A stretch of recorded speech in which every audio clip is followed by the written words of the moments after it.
Hello बच्चों, class BSc first year और साथ में है BSc BEd second year, BSc BEd second year. और हमारा जो टॉपिक चल रहा है वो है रिएक्शन मैकेनिज्म। क्या है? रिएक्शन मैकेनिज्म, जिसके पार्ट नंबर 12 तक हमने स्टडी कर लिया था। आज पार्ट नंबर 13 की बात कर रहे हैं और हम ऑर्गेनिक रिएक्शंस की बात कर रहे थे, कार्बनिक अभिक्रियाओं की बात कर रहे थे, जिसमें 3 टाइप की कार्बनिक अभिक्रियाएं कंप्लीट हो गई। और उसके बाद में लास्ट आती है रीअरेंजमेंट रिएक्शन या पुनर्विन्यास अभिक्रिया। रीअरेंजमेंट रिएक्शन का मतलब ये होता है कि एक ग्रुप को एक स्थान से दूसरे स्थान पर ट्रांसफ़र करना। क्या होता है रीअरेंजमेंट?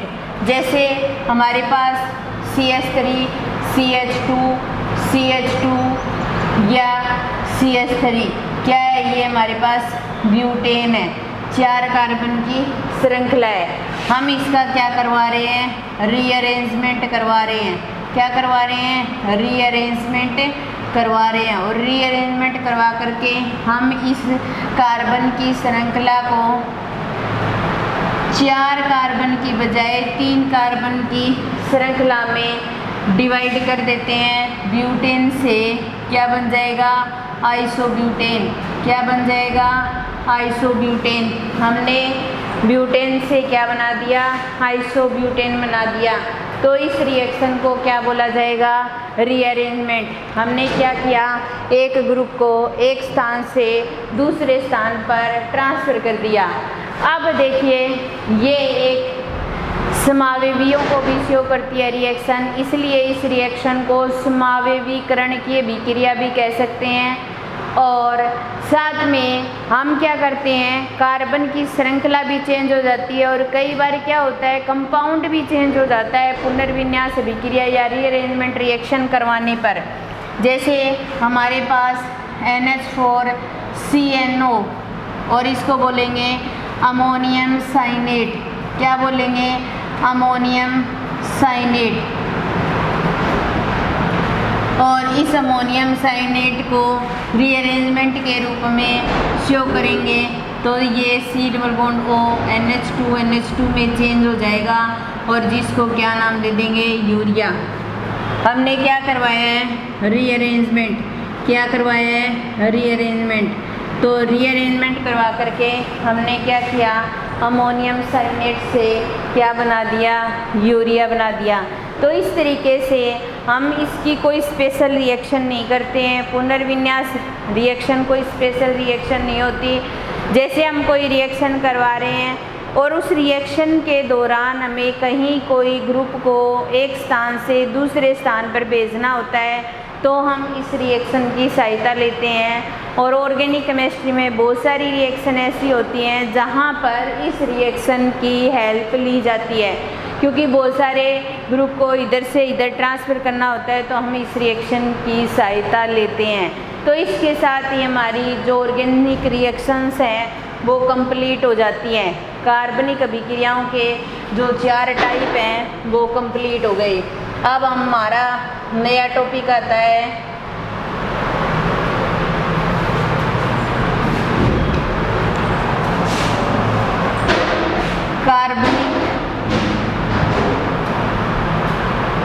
कार्बनिक रसायन में या कार्बनिक अभिक्रियाओं में ऊर्जा पर विचार। ऊर्जा पर विचार। हम क्या करेंगे? एनर्जी डिस्कस करेंगे। हम कोई भी ऑर्गेनिक रिएक्शन करवाते हैं तो उस रिएक्शन को करवाने के दौरान या तो एनर्जी ली जा सकती है या दी जा सकती है और वो कंसंट्रेशन पर भी डिपेंड करती है। कंसंट्रेशन या बढ़ती है या कम होती है। तो हम एनर्जी डिस्कस पर बात कर रहे हैं। अगर हमारे पास कोई भी रिएक्टेंट जो होता है वो प्रोडक्ट में जब चेंज होता है तो स्टार्टिंग में क्या होती है? रिएक्टेंट की कंसंट्रेशन अधिक होती है। क्या होती है? अधिक होती है। और प्रोडक्ट की जो कंसंट्रेशन है वो क्या होती है, कम होती है। ठीक है। और जैसे ही रिएक्शन होती है तो उस दौरान रिएक्टेंट की कंसंट्रेशन धीरे धीरे कम होती जाती है और प्रोडक्ट की कंसंट्रेशन बढ़ती जाती है। और एक अवस्था ऐसी आती है जब रिएक्टेंट और प्रोडक्ट की कंसंट्रेशन इक्वल हो जाती है, तब कोई रिएक्शन नहीं होती। और वो अवस्था कौन सी होती है, साम्य अवस्था होती है। वो अवस्था कौन सी होती है, साम्य अवस्था होती है, या फिर बोला जाता है इक्विलिब्रियम की स्टेज होती है। क्या होती है, इक्विलिब्रियम की स्टेज होती है। उस दौरान कोई भी रिएक्टेंट प्रोडक्ट में चेंज नहीं होता और रिएक्शन भी नहीं होती, कोई उत्प्रेरक डाले तो उसका भी कोई प्रभाव नहीं पड़ता। वो अवस्था क्या होती है, साम्य अवस्था होती है। और उस साम्य अवस्था के दौरान जो हमारे लिए जो साम्य स्थिरांक काम में लिया जाता है और उस साम्य स्थिरांक का मान भी क्या होता है, शून्य होता है। जैसे मान लो कोई रिएक्शन हो रही है A+B और वो किस में चेंज हो रही है, C+D में चेंज हो रही है, C+D में चेंज हो रही है। तो इस रिएक्शन को करवाने के दौरान एक साम्य स्थिरांक काम में लिया जाता है K। क्या लिया जाता है, K लिया जाता है। और वो क्या होता है, उत्पाद बटा अभिकारक के बराबर होता है। क्या होता है, उत्पाद बटा अभिकारक के बराबर होता है। और इसको ऐसे लिख सकते हैं, उत्पाद CD और जो रिएक्टेंट है वो AB और बराबर K। अगर इस साम्य स्थिरांक को सांद्रता की फॉर्म में लिया जाता है तो Kc लिख देते हैं, और अगर प्रेशर की फॉर्म में लिया जाता है तो Kp लिख देते हैं। तो किसी भी रिएक्शन को करवाने के दौरान या तो एनर्जी ली जाती है या एनर्जी दी जाती है, और उसको हम डेल्टा H के रूप में शो करते हैं कि एक इक्वेशन होती है डेल्टा G बराबर delta H minus T delta S। ये तो क्या होती है, गिब्स ऊर्जा होती है। क्या होती है, गिब्स ऊर्जा। और ये होती है एंथैल्पी परिवर्तन को शो करती है, एंथैल्पी परिवर्तन, या फिर इसको ऊष्मा ऊर्जा के नाम से भी शो कर सकते हैं। और ये एंट्रोपी चेंज को शो करती है, एंट्रोपी चेंज को। अब इस रिएक्शन में से हमें क्या करना है, डेल्टा H को काम में लेना है। इस रिएक्शन को हमें काम में नहीं लेना। ये रिएक्शन तो फिजिकल जो केमिस्ट्री होती है उसके अंदर आती है, वहाँ हम इसको करेंगे भी। फिजिकल केमिस्ट्री जब हम करेंगे तो इस डेल्टा G वाली जो इक्वेशन है इसको काम में लेंगे। अब हमें क्या मतलब है, डेल्टा H से मतलब है, और इसको एक प्रकार से ऊष्मा ऊर्जा भी बोला जा सकता है कि रिएक्शन करने के दौरान एनर्जी ली जा रही है या दी जा रही है, उसको डेल्टा H के रूप में शो करते हैं, जिसको एंथैल्पी परिवर्तन या ऊष्मा ऊर्जा कहा जाता है। अगर हमारे पास पहली बात दुर्बल बंध क्या हो रहे हैं, टूट रहे हैं, ठीक है, और प्रबल बंध क्या हो रहे हैं, बन रहे हैं, तो उस कंडीशन में एनर्जी बाहर निकलती है। एनर्जी क्या होती है, मुक्त होती है, और मुक्त होती है तो मुक्त होने के दौरान एक रिएक्शन होती है और उस रिएक्शन को बोला जाता है ऊष्माक्षेपी अभिक्रिया, या फिर इसको बोला जाता है एक्सोथर्मिक रिएक्शन। क्या बोला जाता है, एक्सोथर्मिक रिएक्शंस।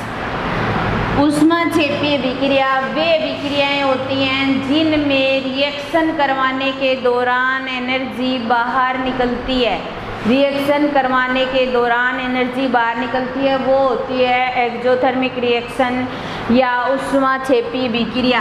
और ऊष्माक्षेपी अभिक्रिया के लिए डेल्टा H को नेगेटिव के रूप में लिखा जाता है। इसका मतलब यहाँ पर एनर्जी क्या हो रही है, बाहर निकल रही है। क्या हो रही है, एनर्जी बाहर निकल रही है।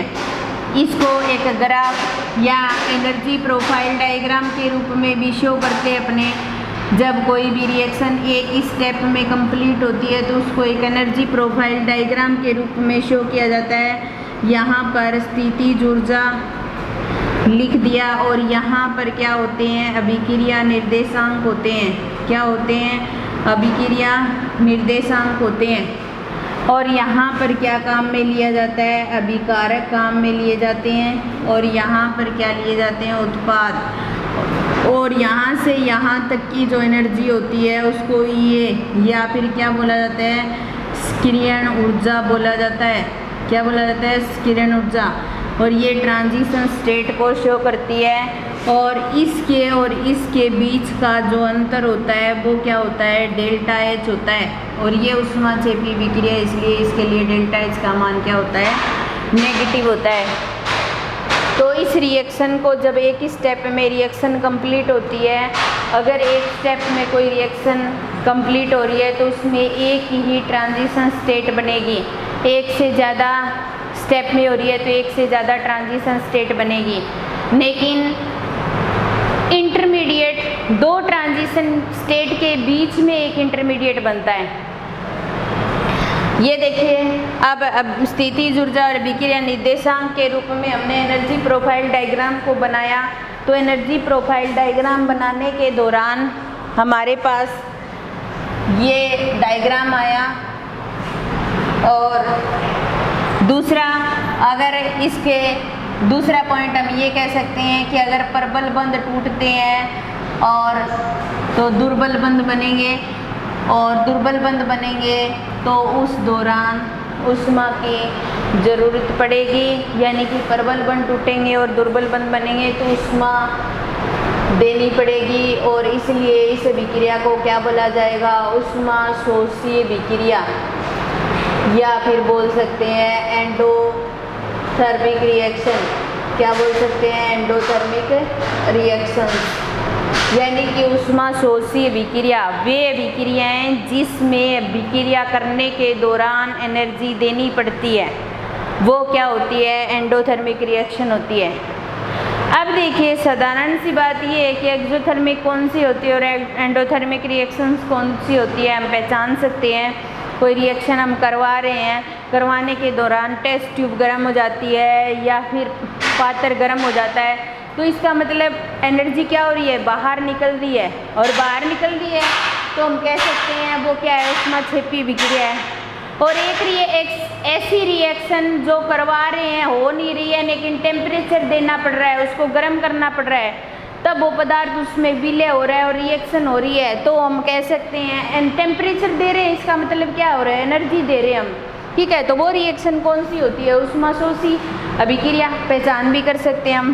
तो इसके लिए जो एनर्जी प्रोफाइल डायग्राम है वो बनाएंगे हम। यहाँ पर स्थितिज ऊर्जा को शो करते हैं और यहाँ पर क्या होता है, अभिक्रिया निर्देशांक, क्या लेते हैं, अभिक्रिया निर्देशांक। और इस दौरान यहाँ से ये ग्राफ इस तरीके से शो करते हैं। और यहाँ पर क्या लेते हैं हम, अभिकारक लेते हैं। और यहाँ पर क्या होता है, उत्पाद, क्या बनता है, उत्पाद। इसके और इसके बीच की जो एनर्जी होती है उसको बोला जाता है EA, स्क्रियण ऊर्जा, एक्टिवेशन एनर्जी। अभिकारक को उत्पाद में बदलने के लिए कम से कम स्क्रियण ऊर्जा के बराबर ऊर्जा चाहिए, तभी अभिकारक उत्पाद में बदल सकता है, अन्यथा नहीं बदलेगा। अब देखिए, इसके और इसके बीच का जो अंतर होगा वो क्या हो जाएगा, अभिक्रिया ऊष्मा के रूप में शो करेंगे, डेल्टा H। और ऊष्मा शोषी विक्रिया में डेल्टा H को पॉजिटिव लिखा जाता है। और डेल्टा H को हमें निकालना है तो H अभिकारक माइनस उत्पाद कर सकते हैं हम, अभिकारक माइनस उत्पाद। जिसकी एनर्जी ज़्यादा होती है उसको ले सकते हैं, तो डेल्टा H को हम ज्ञात कर सकते हैं।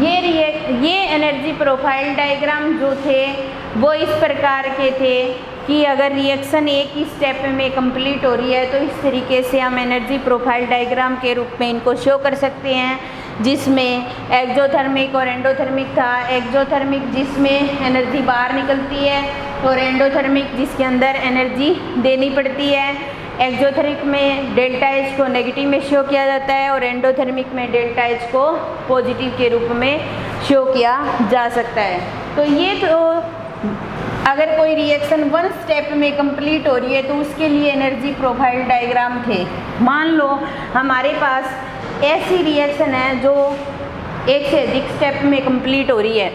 मान लो कोई रिएक्शन 2 स्टेप में कंप्लीट हो रही है तो उसके लिए एनर्जी डायग्राम बनाएंगे तो वो इस तरीके से बनाएंगे। ये स्थितिज ऊर्जा और ये इधर क्या है, अभिक्रिया निर्देशांक। क्या है? अभिक्रिया निर्देशांक। अब देखिए यहाँ से रिएक्शन स्टार्ट हुई और ये रिएक्शन 2 स्टेप के अंदर कंप्लीट हो रही है। ठीक है, ये क्या है? विकारक है।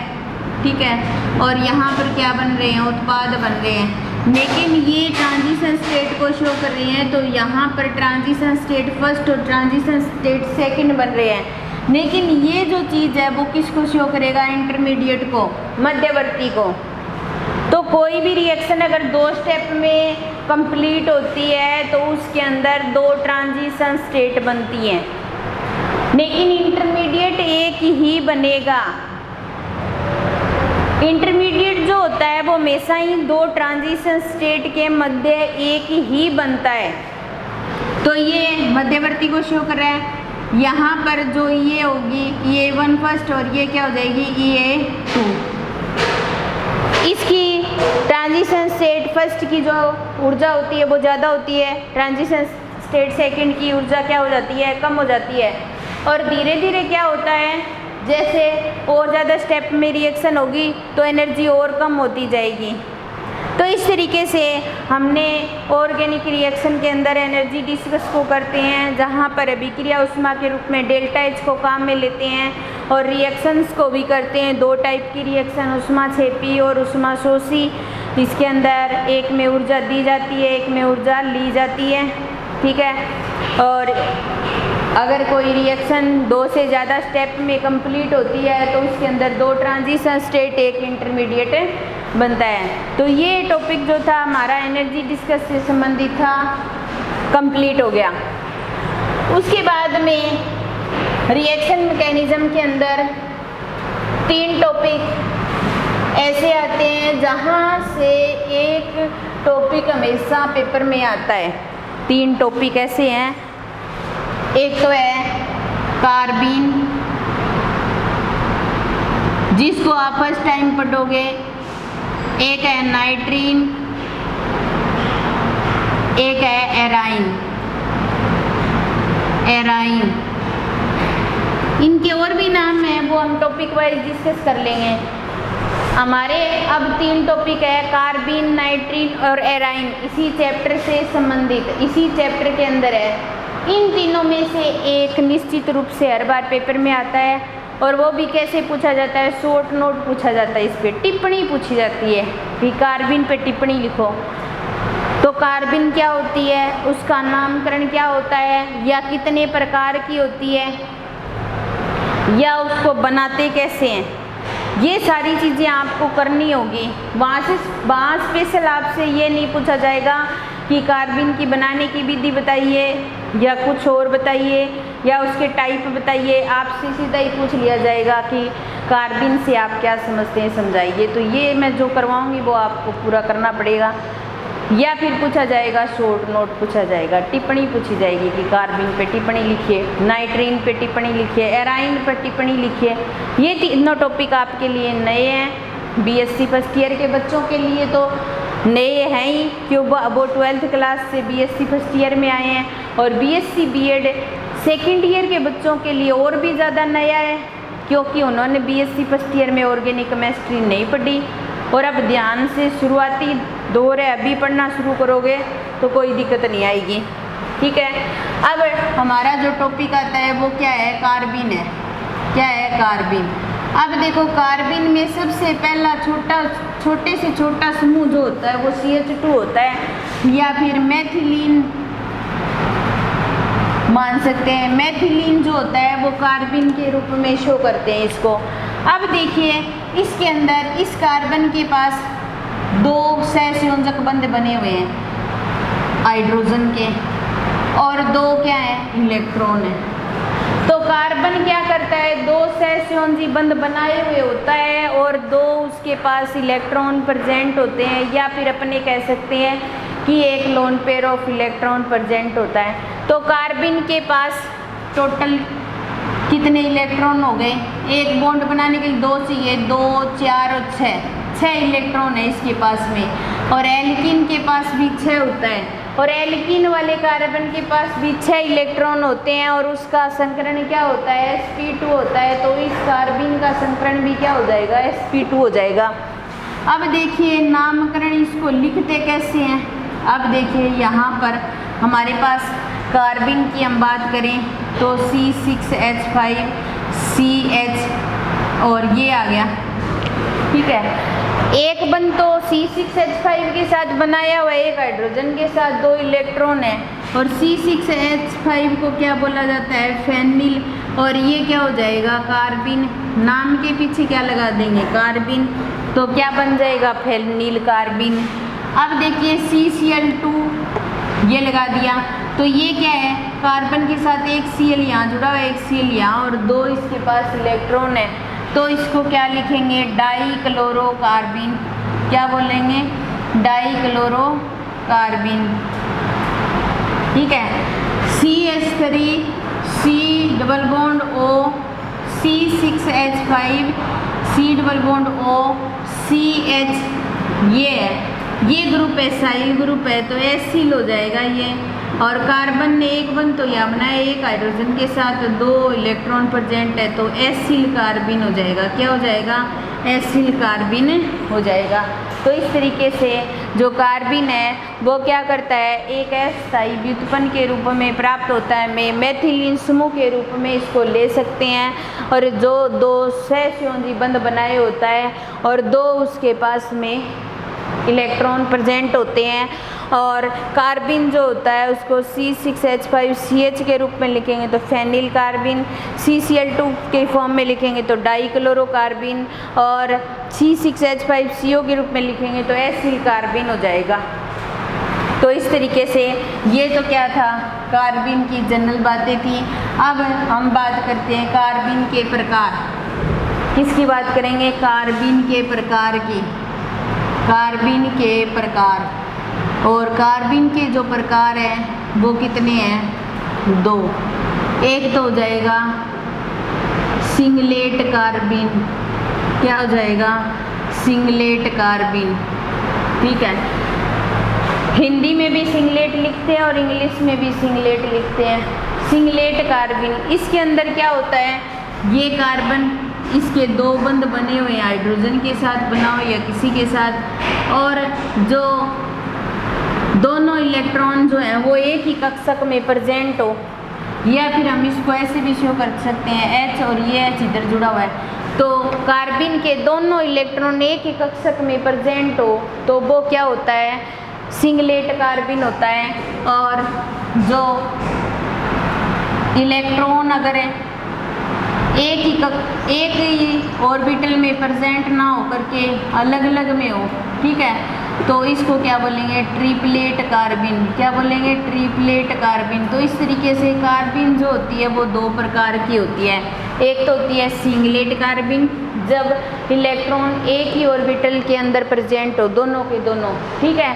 और ट्रिपलेट कार्बिन, जब इलेक्ट्रॉन अलग अलग ऑर्बिटल में प्रेजेंट हो तो वो क्या हो जाती है, ट्रिपलेट कार्बिन हो जाती है। क्या हो जाती है, ट्रिपलेट कार्बिन हो जाती है। तो इस प्रकार कार्बिन को 2 भागों में डिवाइड कर सकते हैं। फिर उसके बाद में आता है कार्बिन के बनाने की विधि। कार्बिन के बनाने की विधि किससे बना सकते हैं हम, ठीक है। पहला आता है क्लोरोफॉर्म से। क्या है, क्लोरोफॉर्म, बाय क्लोरोफॉर्म, ठीक है।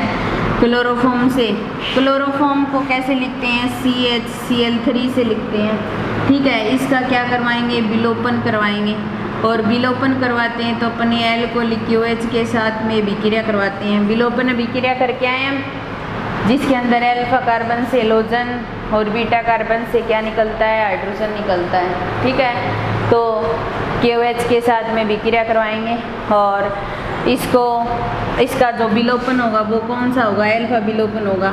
ठीक है, वहाँ पर तो हमने क्या किया था, विलोपन अभिक्रिया में बीटा विलोपन किया था। यहाँ पर क्या करेंगे, जो कार्बन है एक ही कार्बन है, अल्फा कार्बन है, अल्फा कार्बन के साथ ये हैलोजन जुड़ा हुआ है, अल्फा कार्बन के साथ ही हाइड्रोजन जुड़ा हुआ है, तो अल्फा कार्बन से ही तो हैलोजन निकलेगा और अल्फा कार्बन से ही हाइड्रोजन निकलेगा।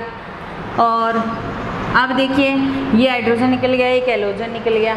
ठीक है, तो अब यहाँ पर क्या बच जाएगा, CCl2 और KCl और H2O बाहर निकल जाएंगे और ये क्या हो गया, कार्बिन हो गया।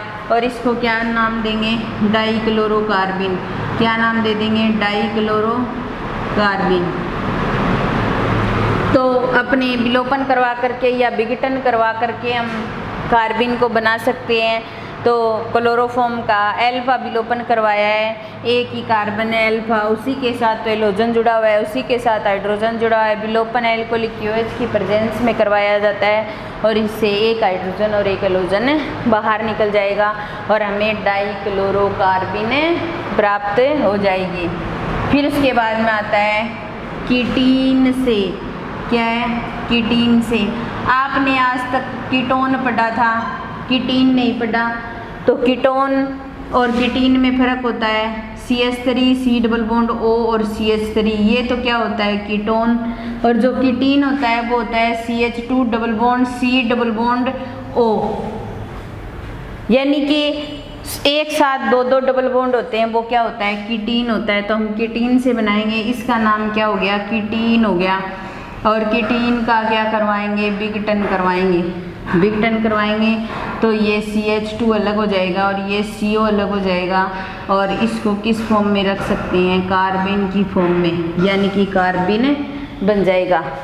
ठीक है, तो इस तरीके से हमने क्या किया, क्लोरोफॉर्म और कीटीन से क्या बना लिया, कार्बिन बना लिया। तो कार्बिन बनाने के मेथड पेपर में कई बार पूछ लेते हैं। एक मेथड बचा है, उसको बोलते हैं डाईएजोमेथेन। क्या बोलते हैं, डाईएजोमेथेन से। ये कार्बिन बनाने का लास्ट मेथड है, उसके बाद में हमारा कार्बिन वाला टॉपिक कंप्लीट हो जाएगा। अब देखिए डाईएजोमेथेन CH2N2 जो होता है उसको डाईएजोमेथेन बोलते हैं। इसका फोटो अपघटन करवाएंगे तो CH2 अलग हो जाएगा और N2 अलग हो जाएगी और ये क्या है, मेथिलीन कार्बिन है। क्या है, मेथिलीन कार्बिन बोल सकते हैं। सबसे छोटा समूह कार्बिन का मेथिलीन कार्बिन होता है। तो यहाँ पर हमने क्या लिया है, डाईएजोमेथेन। तो डाईएजोमेथेन का फोटो अपघटन करवा करके हम कार्बिन बना सकते हैं। तो इस तरीके से हमारा कार्बिन जो है वो कंप्लीट होता है। जो कार्बिन है वो 2 सहसंयोजी बंध बनाता है और 2 उसके पास इलेक्ट्रॉन प्रेजेंट होते हैं। और जो कार्बिन है वो 2 टाइप का होता है, सिंगलेट और ट्रिपलेट। सिंगलेट में दोनों इलेक्ट्रॉन एक ही ऑर्बिटल में प्रेजेंट होते हैं और ट्रिपलेट में दोनों इलेक्ट्रॉन एक ही ऑर्बिटल में प्रेजेंट ना होकर के अलग अलग ऑर्बिटल के अंदर प्रेजेंट होते हैं। कार्बिन बनाने की विधि हमने क्लोरोफॉर्म से बनाया। क्लोरोफॉर्म से अल्फा विलोपन करवा करके हमने डाइक्लोरोकार्बिन बना दिया। और दूसरा है कीटीन से। कीटीन से विघटन करवा करके हमने क्या बनाया, कार्बिन बनाया। और इसी प्रकार डाईएजोमेथेन से फोटो अपघटन करवा करके हम कार्बिन बना सकते हैं और नाइट्रोजन बाहर निकल जाएगी। तो इस तरीके से हमारा जो कार्बिन वाला टॉपिक है वो कंप्लीट होता है। और उसके बाद में नेक्स्ट डे हम नाइट्रीन और एराइन कर लेंगे। इन पर भी शॉर्ट नोट पूछा जा सकता है। इसके साथ ही आज की हमारी क्लास यहीं समाप्त होती है। सभी बच्चों से विशेष निवेदन है कि आप इन वीडियो को बार बार देखें और अपनी जो स्टडी है उसको जारी रखें। धन्यवाद।